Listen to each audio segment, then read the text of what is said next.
What steals your joy? Your day is going great, and then out of nowhere, it happens. Your brand new shoes get splashed with mud. Or maybe you're excited for a sleepover at your friend's house, but you get sick.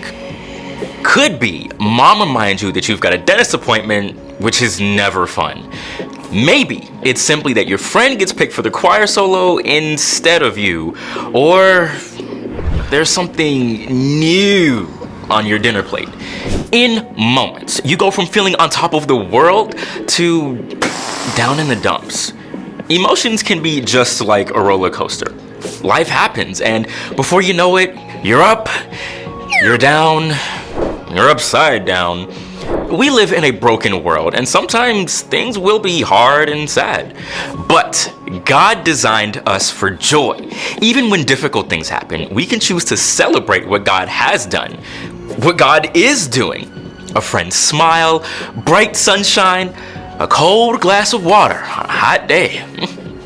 Keep looking for places where God is at work.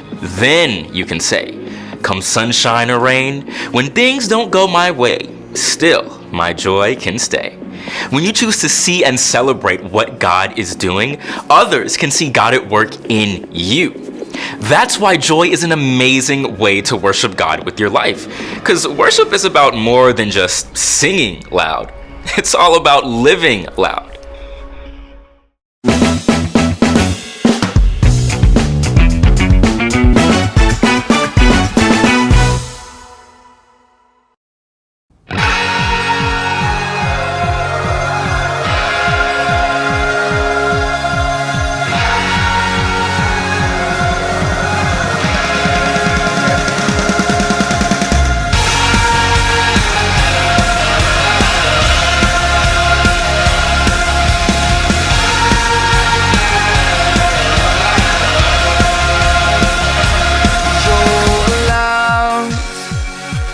Nothing like your love, Jesus.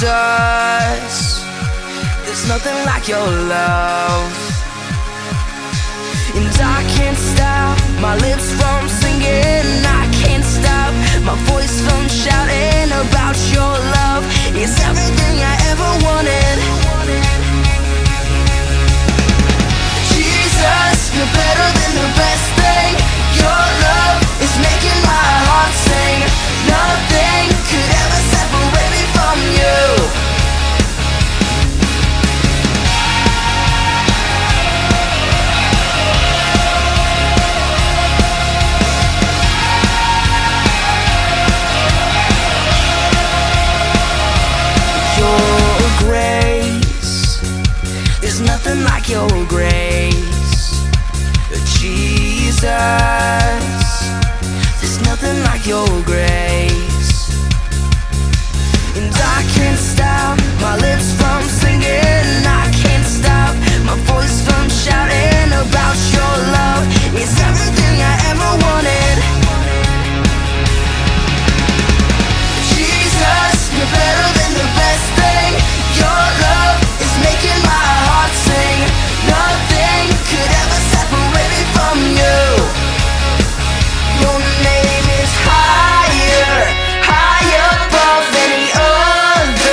suddenly articulate with 1,000 tongues to lift one cry.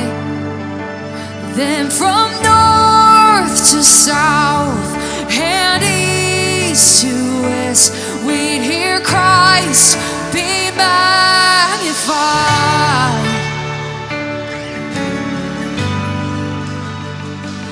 Were the whole earth echoing His imminence, His name would burst from sea to sky, from rivers to the mountain tops. We'd hear Christ be magnified.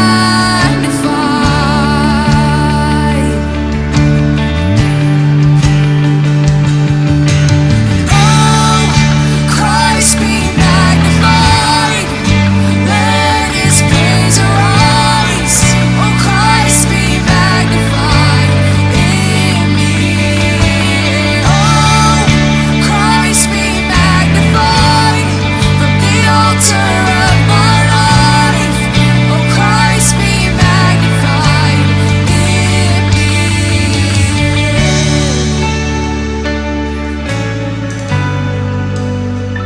When every creature finds its inmost melody, and every human heart its native cry, oh, then in one enraptured hymn of praise, we'll sing Christ be magnified. Oh, be lifted high, Jesus. Oh, Christ be magnified. Oh, let His praise arise. Oh, Christ be magnified in me. Oh, Christ be magnified from the altar of my life. Oh, Christ be magnified in me.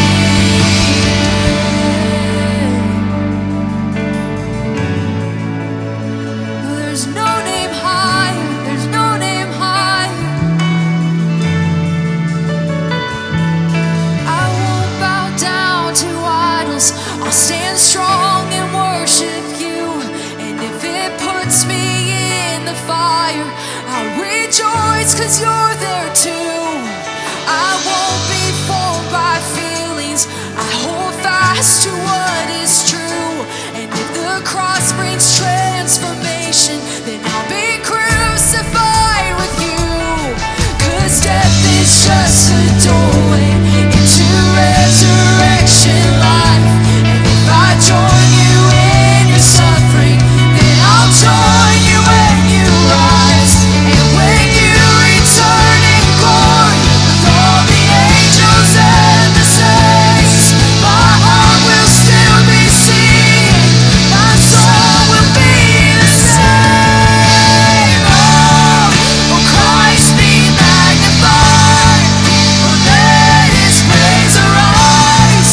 Oh, Christ be magnified in me. Oh, Christ be magnified on the altar of my life. Oh, Christ be magnified in me. Oh, Christ be magnified. Oh, let His praise arise.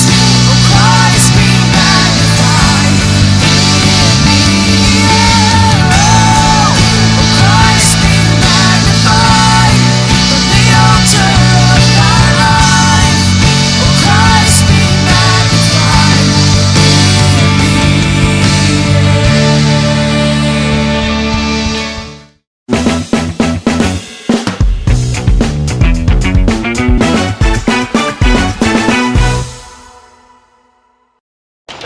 Bonjour and welcome to Story Lab. This week we're talking about joy.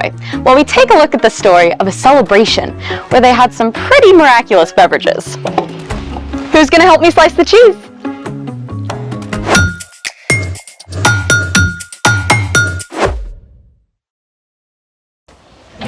Hey, Skylar, I got your text, but why was it all emojis? Hey there! Welcome to the party. Barbara. Up. Intros first. Hey everyone, welcome to Story Lab. I'm Barbara. And I'm Sebastian. This week, we're talking about joy, which is choosing to celebrate what God is doing. And speaking of celebrating, on to the feast. In order of our celebration, I have prepared the ultimate dish. Ta-da! I call it macaroni and cheese a la mode, covered with chocolate avocado and ginger snap crumbles. Mwah. Okay, I give up. What is all this? Why the emojis? Why the avocado? And why are you Barbara? Silly Sebastian. Today is our July Day extravaganza. July Day? Yep, I made it up. You don't say. You know those random holidays like Talk Like a Pirate Day that sound fun but almost no one actually celebrates? Arr. Well, I decided to take all of the holidays in July and mash them into one big celebration called July Day. We have National Mac and Cheese Day, National Emoji Day, Barbara Day, all together in one big extravaganza. That actually sounds kind of cool.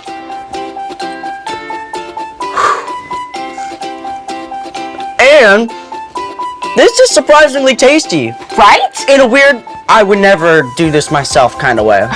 There's always a reason to celebrate, and in honor of July Day, I've planned a special experiment. Let's make it! For today's experiment, we're going to make that classic soft drink, root beer. Oh, so National Root Beer Day is also in July. No, that's in August. Keep up. But, sure.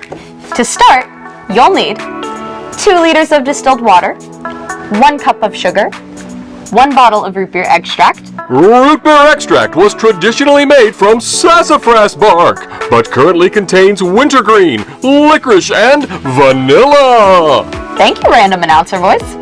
You will also need red and green food coloring, kitchen tongs, a large bowl, a stirring spoon, and our secret ingredient, 1 pound of dry ice. Warning! Always have adult supervision when dealing with dry ice! What he said. Where do we start? Step 1. You'll need to add all of your ingredients to the bowl. Start with the water first.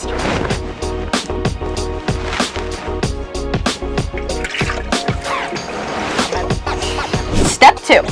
Pour in the whole bottle of root beer extract.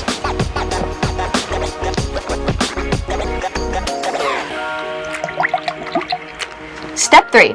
Add 1 cup of sugar and stir until the sugar fully dissolves into the water.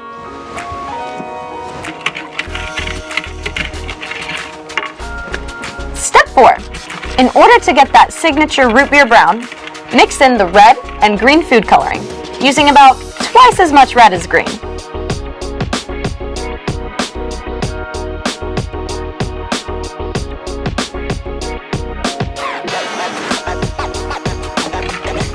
Now that's starting to look like some root beer. But it's kind of flat. Where are all the bubbles? That's where we bring in the dry ice. Step 5. I gotta ask, how can ice be dry? Dry ice isn't frozen water. It's actually frozen carbon dioxide. Oh yeah, carbon dioxide is what we breathe out when we exhale, right? Correct. And carbon dioxide also makes all the bubbles you find in soda. Let's do this. Wait! Do not touch dry ice with your bare hand or without a grown-up, because it's 109 degrees below zero. Yikes, that's Arctic. Ready?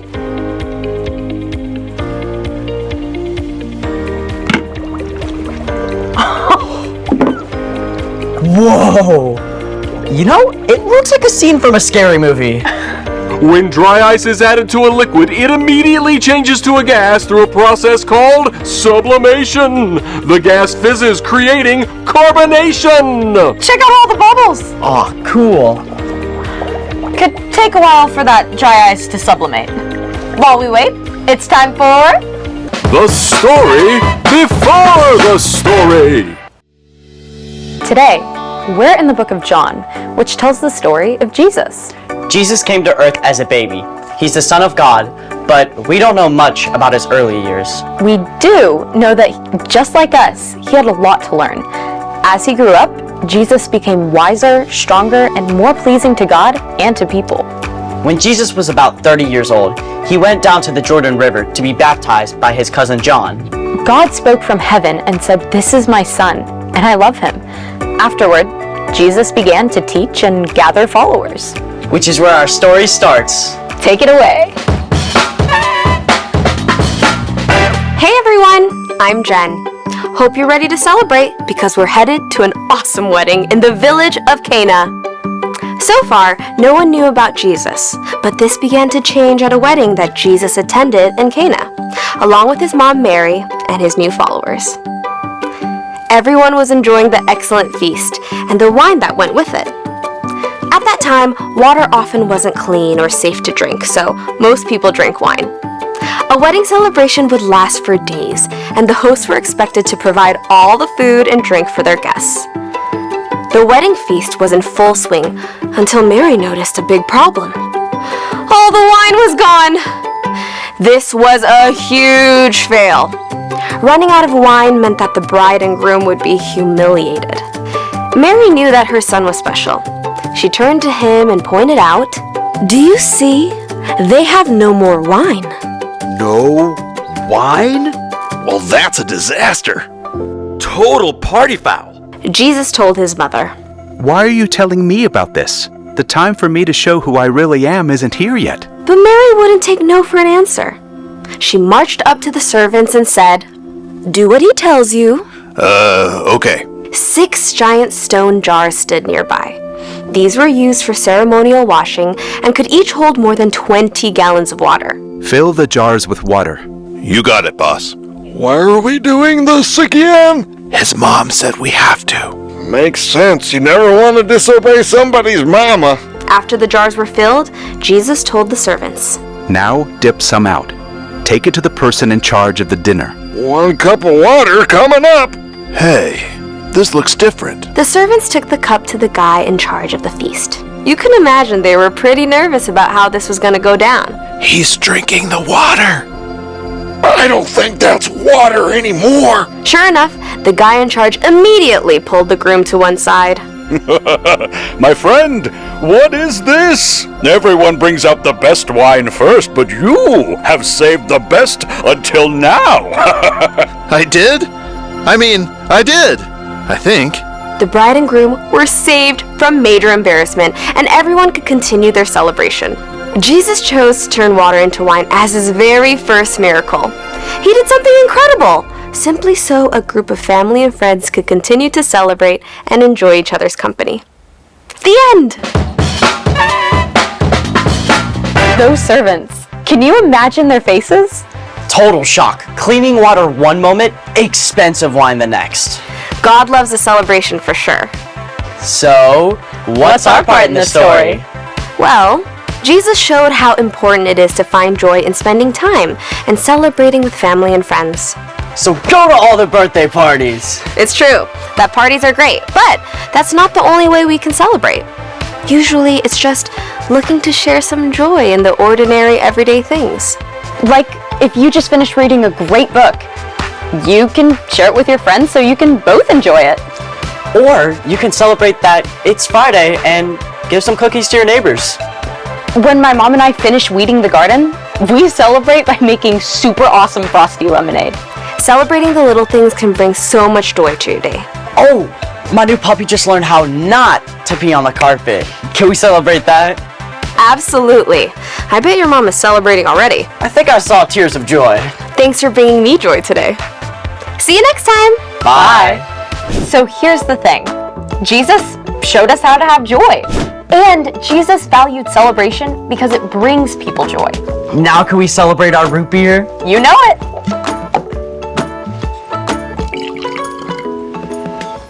Cheers. Ooh, that's good. We have officially turned water into root beer. Through the miraculous science of dry ice. Thanks for joining us in the Story Lab. See you next time. We gotta make more of this.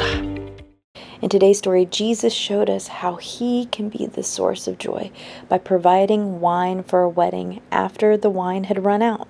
And so our question today is, who are the people in your life who help you find joy? Who are the people you go to that can point you to what's true and good and point you to God?